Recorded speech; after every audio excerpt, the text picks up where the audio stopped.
When traveling from one place to another in 2017, we have a myriad of resources to survey the destination, explore surrounding areas and other people's experiences, plan the best route, and use along the way to make the journey more informed and efficient. These resources are easily accessed with an internet-connected device, and most of the time that device fits in the palm of your hand.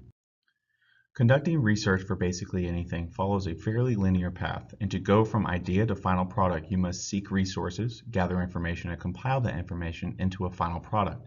Though time and technology have changed the method in which we conduct our research, we must still find our data in order to answer our question and must seek out resources in some way. Accessibility to information in our time is unprecedented, allowing for many people to search and find information with very little limitations. Utilizing digital resources like Google allow for us to navigate our world, but it has not always been that way. It was not long ago that our resources could only be found through analog means.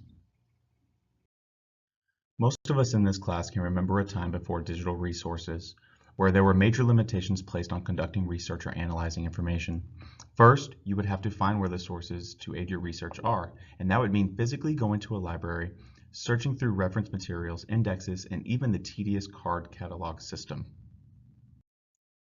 Even if you found the location of your documents or materials, they may not be accessible to you for a few reasons. Access to them may be problematic given the distance to that resource, the time it may take to reach it, and the money it would cost to travel to it. Not all of us have the ability to obtain what we need given these limitations, and it's very unfortunate. Limitations are not always just monetary distance and time. For a portion of our population, physical and mental limitations can add more barriers to obtaining access to resources. This was especially true in the days of purely analog information, where it took dedicated people to ease the limitations of these individuals, but were not always available. Creating a digital product allows for those with disabilities to have access to information on various devices that more traditional scholarly analog products could never hope to achieve. Using digital resources to compare and evaluate the medieval period allows the information of those texts and the scholarship about them to utilize the strengths of modern technology to enhance our understanding of these documents. The major goal of this project is to survey if visualizing medieval travel narratives in a digital space enhances our understanding of the medieval world.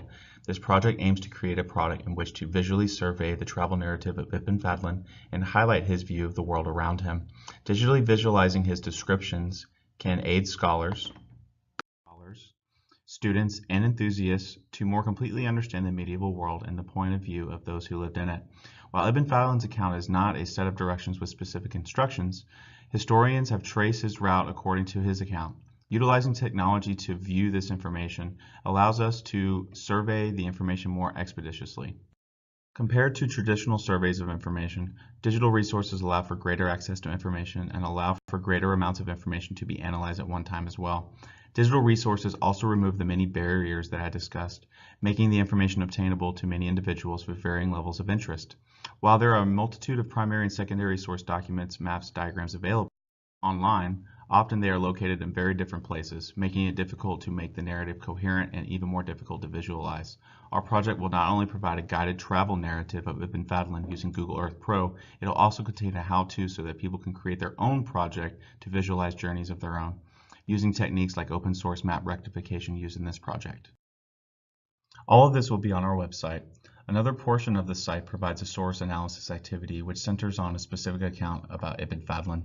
Our intention with the project has altered slightly since the planning stage, morphing into an all-in-one resource in which to view a travel narrative in a unique digital format, create your own if you so choose, and providing how-tos to help with that process. A portion of our project is dedicated to Twitter so that people can collaborate and share ideas with others. Utilizing this software provides a multitude of possibilities, one being to create your own travel narrative that can be shared and experienced by many others by using the hashtag to connect with people based on common themes. The heart of this project centers around Ibn Fadlan's travel narrative visualized using Google Earth Pro, software that will allow me to add data on top of an existing mapping framework. In this case, I'll be using the software to combine an interactive map with pins along his journey to bring up specific documents centered around that location, along with other information that will increase the user's understanding of his journey.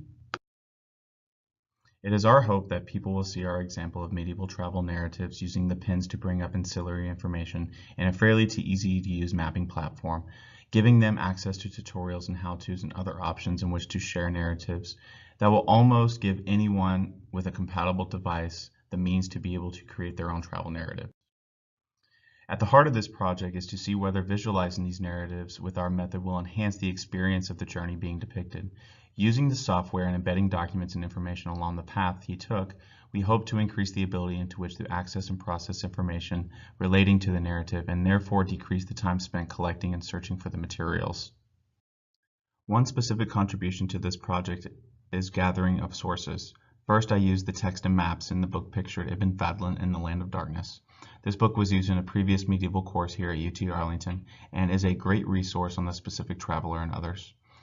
Other sources include H.M. Smicer's Ibn Fadlan's account of the Rus.